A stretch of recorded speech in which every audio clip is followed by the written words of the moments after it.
என்ன எக்ஸ்பெக்ட் பண்ணி வந்தீங்க? என்ன நடந்துட்டு இருக்கு? செலிப்ரேஷன் பாக்கும்போது எப்படி இருக்கு? செலிப்ரேஷன் பண்ண மாதிரி எப்படி இருக்கு? சூப்பரா இருக்கு. விஜய் சார் பிடிக்குமா? ஏன் பிடிச்சிருக்கு. ஏன் சூப்பரா இருக்கு. ஏன் ஏன் பிடிக்கும்? சின்ன வயசுல இருந்தே பிடிக்கும். அப்படியா? அப்படியா? இல்ல இங்க நிறைய ஸ்டார்ஸ் இருக்காங்கல்ல, அதெல்லாம் விட்டுட்டு ஏன் விஜய் சார? சின்ன வயசுல இருந்து அவர் மட்டும் தான் பிடிக்கும். அவர் டான்ஸ், அவர் ஆட்டம், அவருக்கு அதெல்லாம் தான் பிடிக்கும். ஓகே, சூப்பரா இருக்கு. நம்ம ചെറുപ്പമേലെ വിജയണ്ണനെ പറയുന്നത് 1992 ഇളയ തലപതി സിനിമയിൽ നടിക്കുന്ന ആവശ്യപ്പെട്ടപ്പോൾ விஜய் சாரோட அப்பா நீ சினிமா நடிக்க மாட்டே அபிநயம் தெரியாது. அப்போ Vijay sir super star Annamalai படத்தில் எந்த கேரக்டர் இந்த நாள் குறித்து வச்சுக்கோ, அந்த கேரக்டர் விஜய் அபிநயிச்சு மும்பிரி ஆச்சு அபிநயிச்சு காஞ்சி கொடுத்துருக்கு. அப்படி முன்னிலை அப்போல இளைய தளபதிനുള്ള பட்டம் வந்திருக்கு.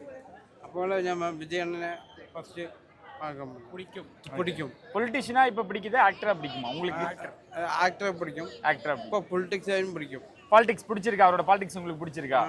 ஓகே, என்ன சொல்லணும்னு விரும்புவீங்க அவர்கிட்ட? ஏதாவது ஷேர் பண்ணணும்னா? நமக்கு நம்ம நேரில் பார்க்கணும். தளபதி நேரில் பார்க்க போனோம். மட்ராஸில் டிவிக்கு பார்ட்டி ஆஃபீஸில் பனியூரில் போனோம். விஜயண்ணன் நேரில் பார்க்கணும். தளபதியில் ஃபோட்டோ இல்லை, இது அவர் பார்த்துட்டு இருப்பாரு. ஏதாவது ஷேர் பண்ணா பண்ணிருங்க. ஓகே ஓகே, சொல்லுங்க ப்ரோ. இது ஷேர் பண்றத ஏதாவது ஷேர் சொல்லுங்க. தளபதி விஜயண்ணனை பார்க்கணும். அதான் எங்க ஆசை. இன்னொன்று என் பிறக்கப்போம் எல்லா உயிருக்கும் பொன்ஃபேரங்க நல்லது நடக்கும் வெற்ற நிச்சயம் என் நெஞ்சில் குடியிருக்கும்.